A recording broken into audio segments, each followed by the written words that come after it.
What is up everyone, Movie Worm back again with another video, and today is going to be my first ever episode of Review Roundup. Now, about a month or two ago I done a channel update and I was talking mainly about my reviews. Now, every film I have reviewed in 2021 has had its own separate review.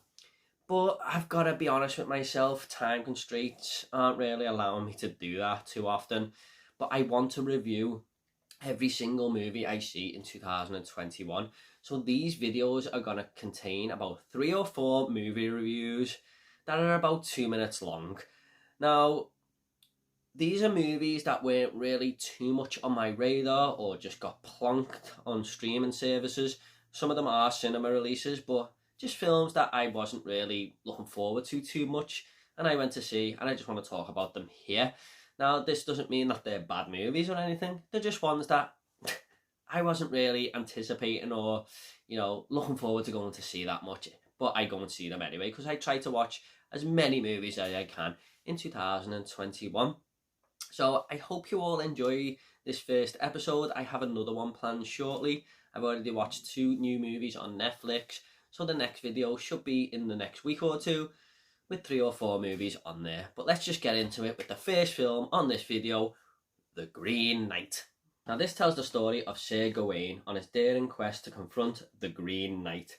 First thing I have to say about this movie is how beautifully shot it is. I mean, this might just be, the best looking film I've seen all year. Following Sir Gawain through these mountain highlands and greasy swamps, incredible looking castles and treacherous forests, just felt like a treat for the eyes constantly. Like I was being rewarded just for watching the movie. I couldn't take my eyes off it, and even if there was no story here, I would still be impressed with the eye candy in store. This is all helped along with lovely music that makes everything flow together nicely. Thankfully, we do have a story here, and even though it's not something that will blow your mind, I appreciate the message we have here once you finally realise what the climax is trying to tell us. Sometimes the movie does have style over substance, and this is a bit of a tricky one to unravel in your head, but it's all shot and told to be this way, and this is where some viewers may not fully appreciate how director David Lowery went about making this movie and telling this story, which is something I could fully understand if people have issues with. The costume and makeup design was spot on too. Every main character just stood out and looked immaculate to fit in with this amazing scenery. However, I just couldn't take my eyes off the actual Green Knight character, who I'm not going to show here as it's best seeing him for yourself in the film, but he looked awesome and mysteriously creepy as well. I was kind of getting a Dark Souls vibe off him, and the whole film being dark fantasy only helped with that. By the way, give me dark fantasy over happy and colourful fantasy all day, man.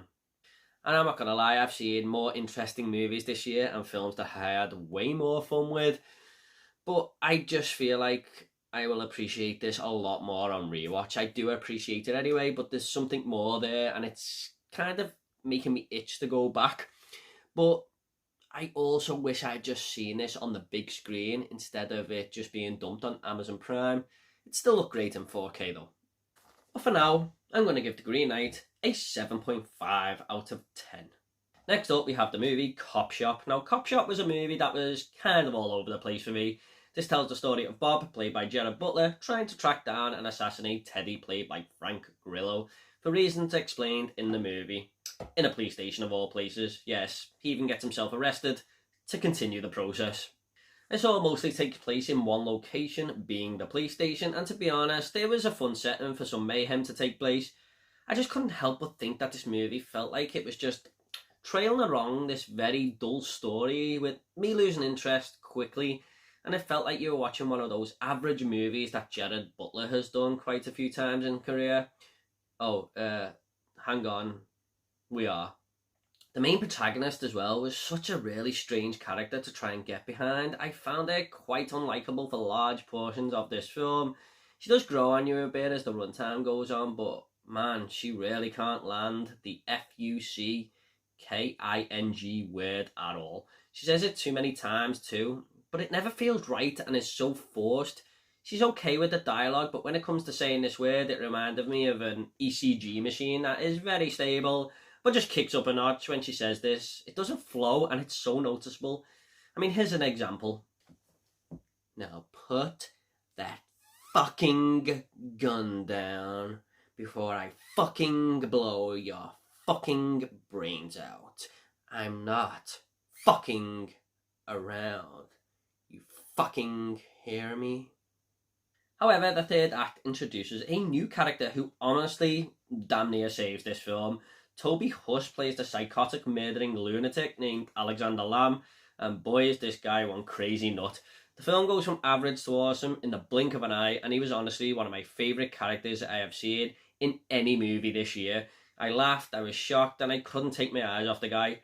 It felt like he was in the wrong film almost. Overall though, the whole third act does pick up, not just because of this Lamb character, but we get to see some cool action scenes and shootouts. It's just the first dull hour that felt a slog to get through, but it does end on a high. I'm going to give Copshop a 6 out of 10. Next up we have The Courier. Now The Courier tells the true story of Greville Wynn, who becomes friends with a Soviet officer, and together they try to end the Cuban Missile Crisis. Now this reminded me of one of those films that tell a story but doesn't really have too much more about it. There isn't exactly much happening around the story. That gives the film some different moments here and there. However, it's gripping enough throughout to keep you invested at times, but it can move at a slow pace. Thankfully, this picks up a little in the third act and shifts the gear a bit, toying with emotions of characters we actually do care about after being attached to them for damn near enough the whole runtime. At its heart though, this is a movie about a blossoming friendship, and an unlikely one at that. Greville Wynn and Oleg really work well together on screen. They come together to hatch plans, share ideas in order to reach the same goal that they want to achieve, and I just feel like this is where The Courier works best. The visuals were really pretty on the eye too, and made the 1960s of London and Russia feel very much set in that time era, with a whole rustic feel. Added to that are great performances, especially from Cumberbatch, who really got into this. It kind of reminded me of his performance in The Imitation Game, a character he really put heart and soul into. This was a really good true story though, and The Courier is really great at storytelling. I'm going to give this movie a 7 out of 10.